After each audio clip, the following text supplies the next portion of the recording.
ये अविश्वास प्रस्ताव एक प्रकार से हमारे लोकतंत्र की एक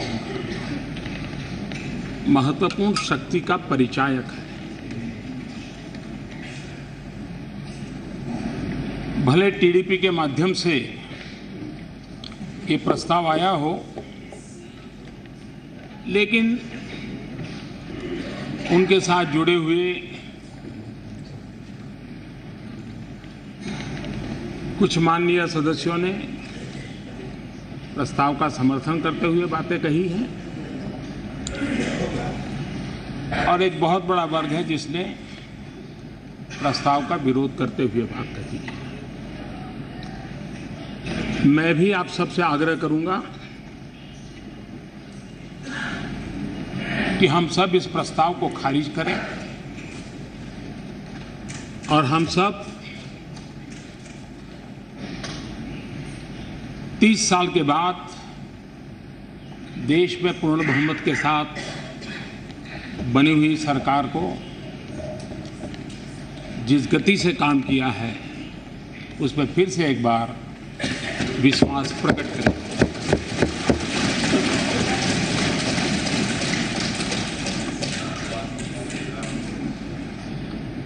वैसे मैं समझता हूं ये एक अच्छा मौका है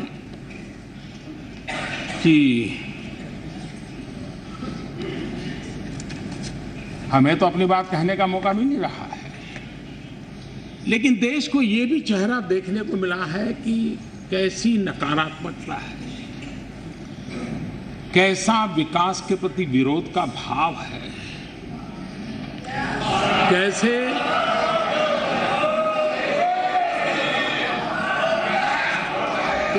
नकारात्मक राजनीति ने कुछ लोगों को घेर के रखा हुआ है और उन सब का चेहरा निखर करके सज धज करके बाहर आया है।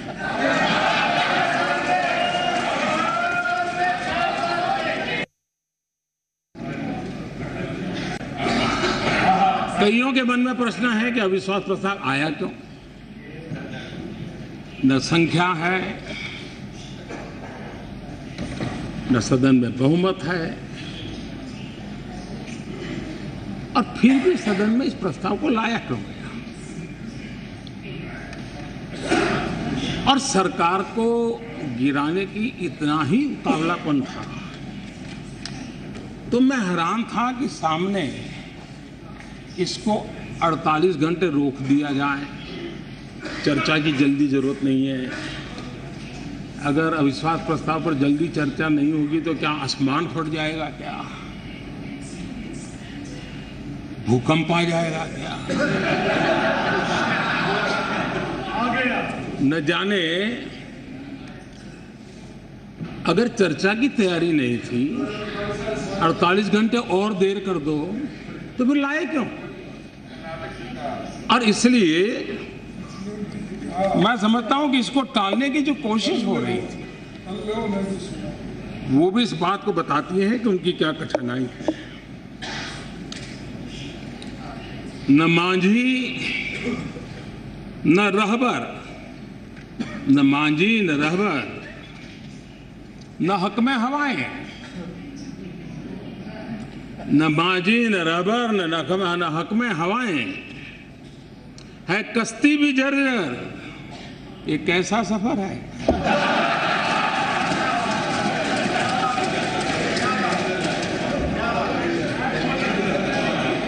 कभी तो लगता है कि ये सारे जो भाषण में सुन रहा था, जो व्यवहार देख रहा था, मैं नहीं मानता हूं कि ये कोई अज्ञानवश हुआ है।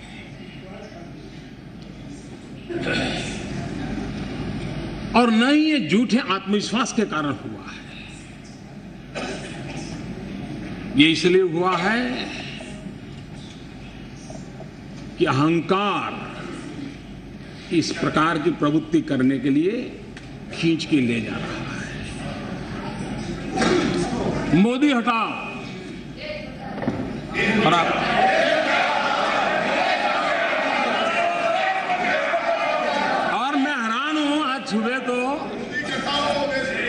मैं तो हैरान हुआ सुबह भी कि अभी तो चर्चा प्रारंभ हुई थी, मतदान नहीं हुआ था, जय पराजय का फैसला नहीं हुआ था, फिर भी जिनको यहां पहुंचने की उत्साह है, उठो उठो उठो।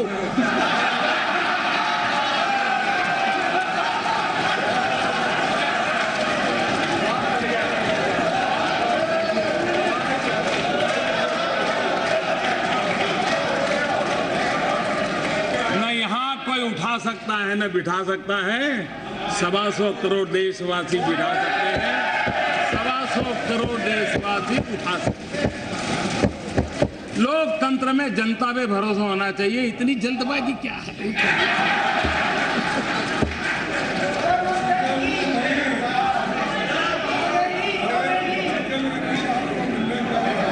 और यह अहंकारी है जो कहता है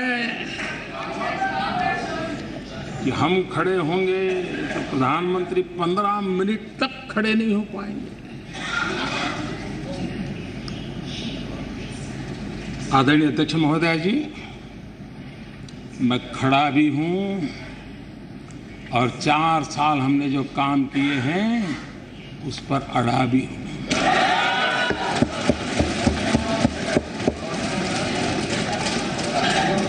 हमारी सोच उनसे अलग है।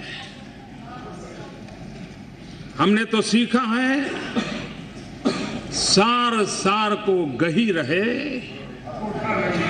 थोथा दे ये उड़ा। खैर, मैं सार ग्रहण करने के लिए काफी कोशिश कर रहा था, लेकिन आज मिला नहीं।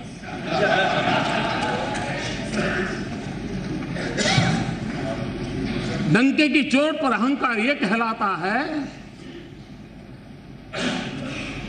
2019 में पावर में आने नहीं देंगे।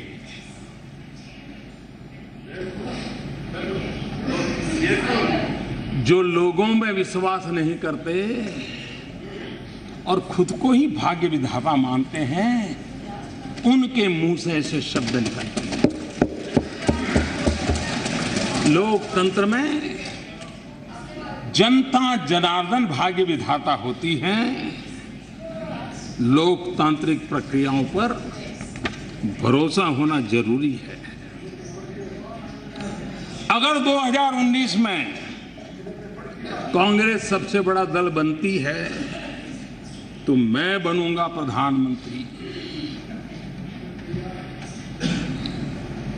लेकिन दूसरों की ढेर सारी ख्वाहिश है, उनका क्या होगा, इस बारे में कंफ्यूजन है।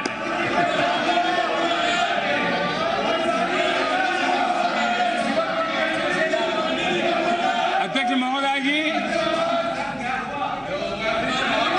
ये सरकार का फ्लोर टेस्ट नहीं है, ये तो कांग्रेस का अपने तथाकथित साथियों का फ्लोर टेस्ट है। मैं ही प्रधानमंत्री बनूंगा कि सपने पर और दर भी थोड़े मोहर लगा दें, इसके लिए ट्रायल चल रहा है। आके आपसे मिले, मैं बोलता हूँ इस प्रस्ताव के बहाने अपने कुनबे को जो जमाने की कोशिश की है, कहीं बिखर न जाए, इसकी चिंता पड़ी।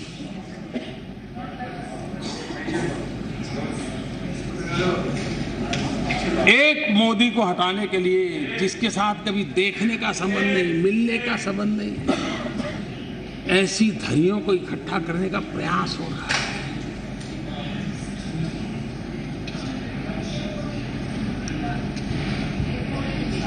मेरी कांग्रेस के साथियों की सलाह है कि जब भी अगर आपको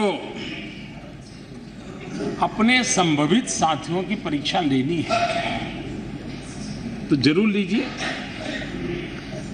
लेकिन कम से कम अविश्वास का प्रस्ताव का तो बहाना न बनाइए। जितना अविश्वास वो सरकार पर करती हैं, कम से कम उतना विश्वास अपने संभावित साथियों पर तो करिए। पूरा विश्वास है आपके साथियों पर। ऐसा क्या कह रहे हैं? हम यहाँ इसलिए हैं कि हमारे पास संख्या बल है।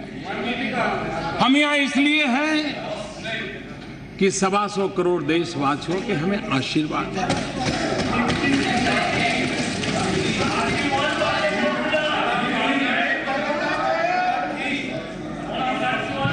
अपनी स्वार्थ सिद्धि के लिए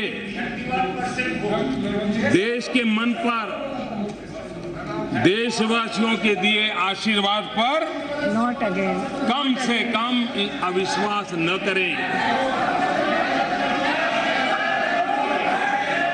बिना तुष्टीकरण किए, बिना वोट बैंक की राजनीति किए, सबका साथ सबका विकास, ये मंत्र पर हम काम करते रहे। पिछले 4 वर्ष में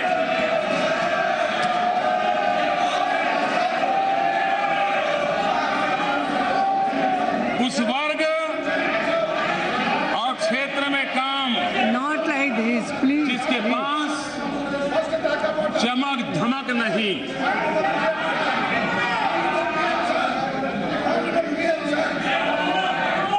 please please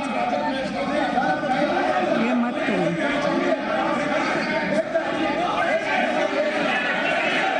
Narasimhan ji, you will have to receive. Anurag ji, Anurag ji, I will see. Please please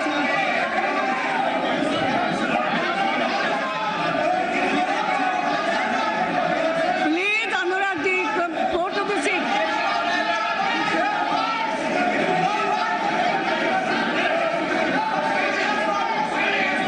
Please.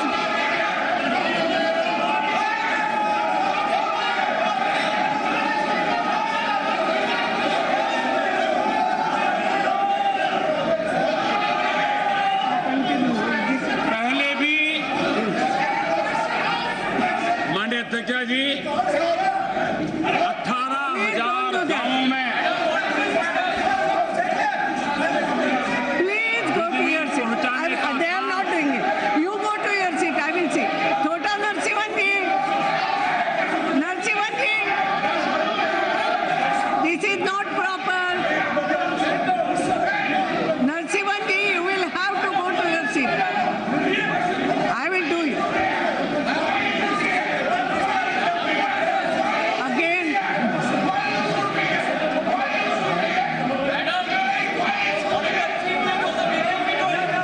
Viduri ji, you go to your seat.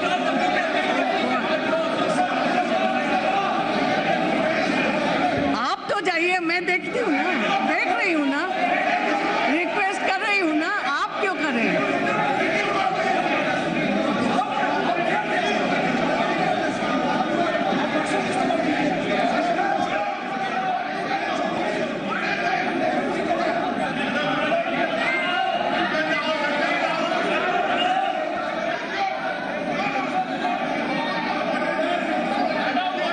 Please.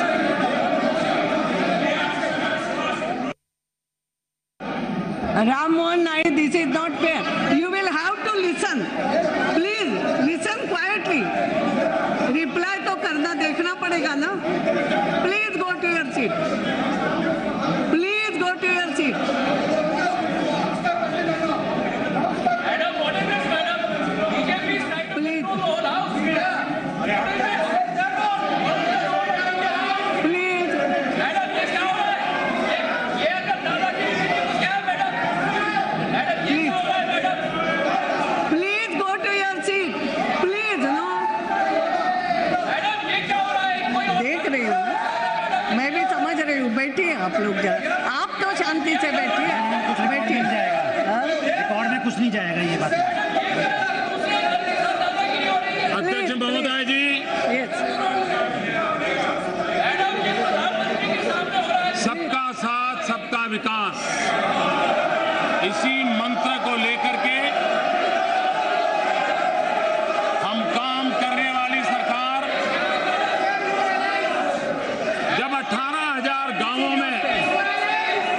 बिजली पहुंची। ये काम पहले भी सरकारें कर सकती थी, लेकिन अध्यक्ष महोदया, इन 18,000 गांवों में 15,000 गांव, आप देखिए वो समझा रहे हैं। 15,000 गांव पूर्वी भारत के, और उन 15,000 में भी 5,000 गांव पूरी तरह। आप कल्पना कर सकते हैं इन इलाकों में कौन रहता है? हमारे आदिवासी, हमारे गरीब, यही महानुभाव रहते हैं। दलित हो, पीड़ित हो, शोषित हो, वंचित हो, जंगलों में जिंदगी गुजारने वाले हो, इनका बहुत बड़ा तबका रहता है। लेकिन ये लोग ये क्यों नहीं करते थे? क्योंकि उनके वोट के गणित में फिट नहीं होता, और उनका इस आबादी पर विश्वास नहीं था। उसी के कारण नॉर्थ ईस्ट को अलग थलग कर दिया गया। हमने सिर्फ इन गांवों में बिजली पहुंचाई ऐसा नहीं, अपने कनेक्टिविटी के हर मार्ग पर तेज गति से काम किया। बैंक के दरवाजे, गरीबों के नाम पर बैंकों का राष्ट्रीयकरण हुआ, लेकिन बैंक के दरवाजे गरीबों के लिए नहीं खुले। जब उनकी सरकारें थी, इतने साल बैठे थे, वे भी गरीबों के लिए बैंक के दरवाजे खोल सकते थे। लगभग 32 करोड़ जनधन खाते खोलने का काम हमारी सरकार ने किया, और आज 80,000 करोड़ रुपया इन गरीबों ने बचत करके इन जनधन अकाउंट में जमा किए हैं। माताओं बहनों के लिए, उनके सम्मान के लिए 8 करोड़ शौचालय बनाने का काम इस सरकार ने किया। ये पहले की सरकारें भी कर सकती थी। उज्ज्वला योजना से 4.5 करोड़ गरीब माताओं बहनों को आज धुआं मुक्त जिंदगी और बेहतर स्वास्थ्य का काम, ये विश्वास जगाने का काम हमारी सरकार ने किया। ये वो लोग थे जो 9 सिलेंडर की 12 सिलेंडर इसी की चर्चा में खोए हुए थे। उनका अविश्वास के बीच वो जनता को भटका रहे थे। एक अंतर्राष्ट्रीय रिपोर्ट के अनुसार बीते 2 वर्षों में 5 करोड़ देशवासी भीषण गरीबी से बाहर आए। 20 करोड़ गरीबों को मात्र 90 पैसे प्रतिदिन और 1 रुपये महीने के प्रीमियम पर बीमा का सुरक्षा कवच भी मिला। आने वाले दिनों में आयुष्मान भारत योजना के तहत 5 लाख रुपयों का बीमारी में मदद करने का एश्योरेंस इस सरकार ने दिया है। इनको इन बातों पर भी विश्वास नहीं है। हम किसानों की आय 2022 तक 2 गुना करने की दिशा में एक के बाद एक कदम उठा रहे हैं। उस पर भी इनको विश्वास नहीं है। हम बीज से लेकर के बाजार तक संपूर्ण व्यवस्था के अंदर सुधार कर रहे हैं, सीमलेस व्यवस्थाएं बना रहे हैं। इस पर भी उनका विश्वास नहीं है। 80,000 करोड़ रुपए से ज्यादा खर्च करके बरसों से अटकी हुई 99 सिंचाई योजनाओं को, उन परियोजनाओं को पूर्ण करने का काम चल रहा है। कुछ योजनाएं पूर्णता पर पहुंच चुकी हैं, कुछ लोकार्पण हो चुका है, लेकिन इस पर भी इनका विश्वास नहीं है। हमने 15 करोड़ किसानों को सॉइल हेल्थ कार्ड पहुंचाया, आधुनिक खेती की तरफ किसानों को ले गए, लेकिन इस पर भी इनका विश्वास नहीं है।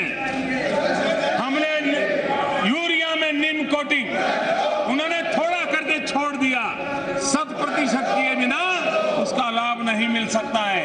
हमने 100% नीम कोटिंग का काम किया, जिसका लाभ देश के किसानों को हुआ है। यूरिया की जो कमी महसूस होती थी वो बंद हुई है और इस पर भी इनका विश्वास नहीं है। न हमने प्रधानमंत्री फसल बीमा योजना के माध्यम से किसानों को विश्वास दिलाने का काम किया। न सिर्फ प्रीमियम कम किया, लेकिन इंश्योरेंस का दायरा भी हमने बढ़ाया। उदाहरण के तौर पर 2016-17 में किसानों ने करीब 1300 करोड़ रुपए बीमा के प्रीमियम के रूप में दिया, जबकि उन्हें सहायता के रूप में 5500 करोड़ रुपए से ज्यादा की क्लेम राशि दी गई। यानी किसानों से जितना लिया गया उससे 3 गुना ज्यादा कल में क्लेम राशि उनको हम पहुंचा दिए, लेकिन इन लोगों को विश्वास नहीं होता। माननीय अध्यक्ष महोदय, एलईडी बल्ब जरा ये बताएं तो सही, क्या कारण है कि उनके कालखंड में एलईडी बल्ब 350, 400, 450 रुपए में बिकता था। आज वो एलईडी बल्ब 40-45 रुपए में पहुंच गया और 100 करोड़, छोटा आंकड़ा नहीं है, 100 करोड़ एलईडी बल्ब आज बिक चुके हैं। इतना ही नहीं, 500 से ज्यादा अर्बन बॉडीज में 62 लाख से ज्यादा एलईडी बल्ब स्ट्रीट लाइट में लग चुके हैं और उसके कारण उन नगर पालिकाओं के खर्च में भी बचत हुई है। उनके समय में मोबाइल मैन्युफैक्चरिंग कंपनियां 2 थी, आज मोबाइल फोन बनाने वाली 120 कंपनियां हैं, लेकिन उनका विश्वास काम नहीं कर रहा है। युवाओं के स्वरोजगार के लिए पहले पढ़े लिखे नौजवानों को सर्टिफिकेट पकड़ा दिया जाता था, वो रोजी रोटी के लिए भटकता था। हमने मुद्रा योजना के तहत 13 करोड़ नौजवानों को लोन देने का काम किया है। इतना ही नहीं, वक्त बदल चुका है। आज 10,000 से ज्यादा स्टार्टअप हमारे देश के नौजवान चला रहे हैं और देश को इनोवेटिव इंडिया की तरफ ले जाने का काम कर रहे हैं। एक समय था जब हम डिजिटल लेन देन की बात करने लगे तो यही सदन में बड़े बड़े विद्वान लोग कहने लगे, हमारा देश तो अनपढ़ है, डिजिटल ट्रांजैक्शन कैसे कर सकता है, हमारे देश के गरीब को तो ये कैसे पहुंच सकता है। अध्यक्ष महोदया जी,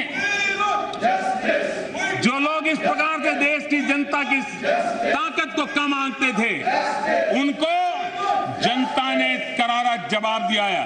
अकेले भीम ऐप और मोबाइल फोन से एक महीने में 41,000 करोड़ रुपए का ट्रांजैक्शन ये हमारे देश के नागरिक आज कर रहे हैं, लेकिन उनका देश की जनता पे विश्वास नहीं है। अनपढ़ है, ये नहीं करेंगे, वो नहीं करेंगे, यही मानसिकता का परिणाम है। अध्यक्ष महोदया जी, ईज ऑफ डूइंग बिजनेस में 42 अंक में सुधार हुआ। इनको अब उस पर भी शक होने लगा है, उन संस्थाओं पर भी अविश्वास करने लगे हैं। ग्लोबल कॉम्पिटिटिव इंडेक्स में 31 अंक का सुधार हुआ है, उसमें भी उनको शक हो रहा है। इनोवेशन इंडेक्स में 24 अंक में सुधार हुआ है। ईज ऑफ डूइंग बिजनेस को बढ़ाकर सरकार कॉस्ट ऑफ डूइंग बिजनेस में को कम कर रही है। मेक इन इंडिया हो या जीएसटी, इन पर भी इनका विश्वास नहीं है। भारत ने अपने साथ ही पूरी दुनिया की इकोनॉमिक ग्रोथ को मजबूती दी है। बड़ी अर्थव्यवस्थाओं में सबसे तेज गति से विकसित होने वाली अर्थव्यवस्था भारत 6ठे नंबर की अर्थव्यवस्था है। और ये जयकारा ये जयकारा सरकार में बैठे हुए लोगों का नहीं है, 125 करोड़ हिंदुस्तानियों के पुरुषार्थ का है। अरे इसके लिए तो गौरव करना सीखो, लेकिन वो भी गौरव करना नहीं जानते हैं। $5 ट्रिलियन की इकोनॉमी बनने की दिशा में आज देश तेज गति से आगे बढ़ रहा है। हमने काले धन के खिलाफ लड़ाई छेड़ी है और ये लड़ाई रुकने वाली नहीं है। और मैं जानता हूं इसके कारण कैसे कैसे लोगों को परेशानी हो रही है। वो गांव अभी भी उनके भर नहीं रहे हैं, ये तो आपके व्यवहार से हमें पता चलता है। हमने टेक्नोलॉजी का उपयोग किया और टेक्नोलॉजी के माध्यम से सरकारी खजाने से निकले हुए रुपये जो कहीं और चले जाते थे, उसमें 90,000 करोड़ रुपए बचाने का काम टेक्नोलॉजी के माध्यम से किया है। गलत हाथों में जाता है, किस प्रकार की व्यवस्थाओं से चलता था, देश भली भांति जाता है। 2.5 लाख से ज्यादा सेल कंपनियां, उसको हमने ताले लगा दिए और भी करीब 2 लाख, 2.25 लाख कंपनियां आज भी नजर में हैं। कभी भी उन पर ताला लगने की संभावना पड़ी हुई है, क्योंकि इसको पनपाया किसने? कौन ताकतें थी जो उसको बढ़ावा देती थी और इन व्यवस्थाओं के माध्यम से अपने खेल खेले जा रहे थे। बेनामी संपत्ति का कानून सदन ने पारित किया, 20 साल तक नोटिफाई नहीं किया गया। क्यों? किसको बचाना चाहते थे? और हमने आकर के इस काम को भी किया और मुझे खुशी है, अब तक 4-4.5 हजार करोड़ रुपए की संपत्ति इस बेनामी संपत्ति की तरह जब्त कर दी गई है। देश को विश्वास है, दुनिया को विश्वास है, दुनिया की सर्वश्रेष्ठ संस्थाओं को विश्वास है, लेकिन जो खुद पर विश्वास नहीं कर सकते वो हम पर विश्वास कैसे कर सकेंगे? और इसलिए, और ये सब ऐसा नहीं होता है। इस प्रकार की मानसिकता वाले लोगों के लिए हमारे शास्त्रों में बहुत अच्छे ढंग से कहा गया है। वो कहा है, धारा नैव पतंती, धारा नैव पतंती चातक मुखे मेघस्य किम दूषणम। यानी चातक पक्षी के मुंह में बारिश की बूंद सीधे नहीं गिरती तो इसमें बादल का क्या दोष? अध्यक्ष महोदय,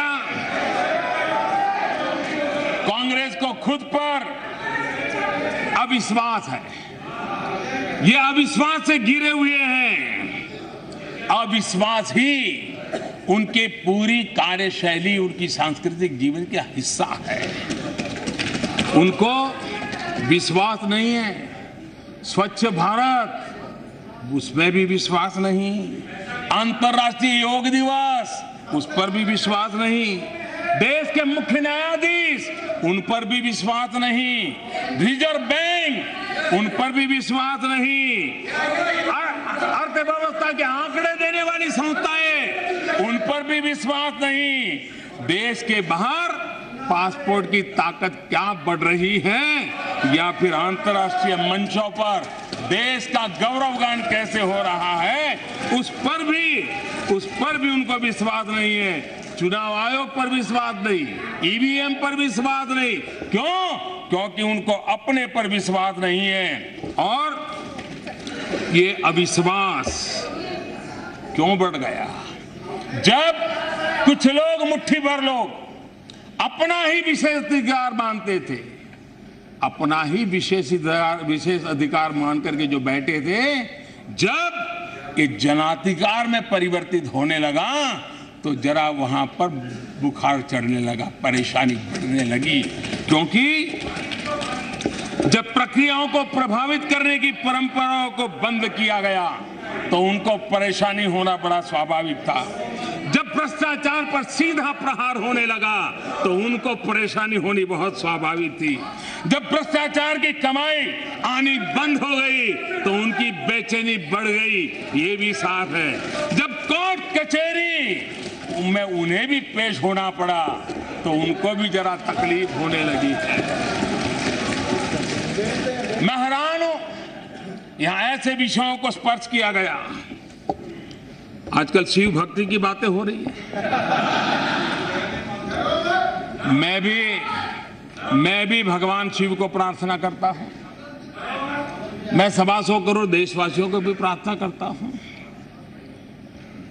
आपको इतनी शक्ति दें कि 2024 में फिर से आप अविश्वास प्रस्ताव ले आए।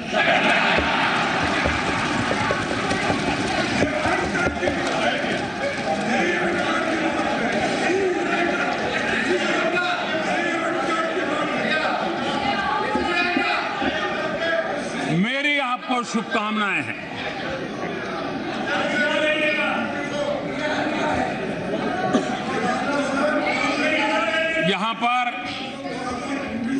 यहां पर डोकलाम की चर्चा की गई। मैं मानता हूं कि जिस विषय की जानकारी नहीं है, कभी कभी उस पर बोलने से बात बड़ी उल्टी पड़ जाती है। उसमें व्यक्ति का नुकसान कम है, देश का नुकसान हो जाता है। और इसलिए ऐसे विषयों